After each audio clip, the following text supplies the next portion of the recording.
तो पेश है उस रहस्यमयी कहानी का दूसरा भाग, आखिरी कॉल, भाग 2। रिया रात भर सो नहीं पाई। हर आवाज, हर हवा का झोंका उसे डराने लगा था।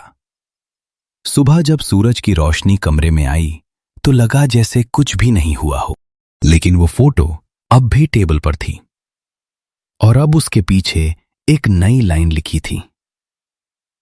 सच जानना है तो झील के किनारे आओ, शाम 7 बजे। रिया समझ नहीं पा रही थी कि कौन ये सब कर रहा है, लेकिन डर के बावजूद उसने तय किया वो वहां जाएगी।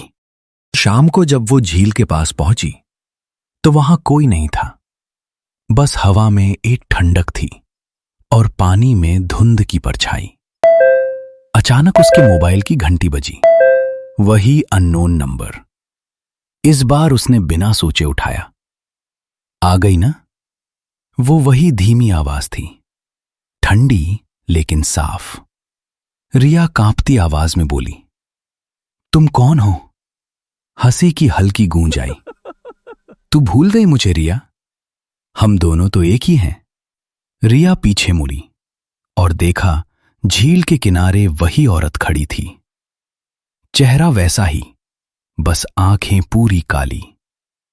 रिया डर के मारे चीख पड़ी, तू मर चुकी थी। औरत मुस्कुराई, मर तो गई थी, तेरे कारण। रिया के दिमाग में पुरानी यादें घूमने लगी। 3 साल पहले उसी अपार्टमेंट में उसकी रूममेट साक्षी की रहस्यमयी मौत। सबको लगा उसने आत्महत्या की, लेकिन असलियत कोई नहीं जानता था। मैंने कुछ नहीं किया था, रिया फुसफुसाई। साक्षी की परछाई पास आई और बोली, झूठ मत बोल। जिस रात तूने मुझे झील में धकेला था, याद है?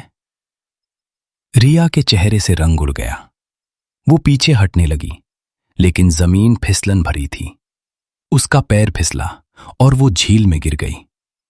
पानी में गिरते ही उसे लगा जैसे कोई उसे नीचे खींच रहा है।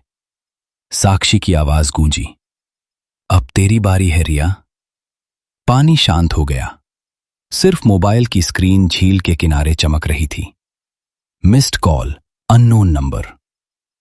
क्या रिया सच में मर गई, या वो अब किसी और की अननोन नंबर बन चुकी है?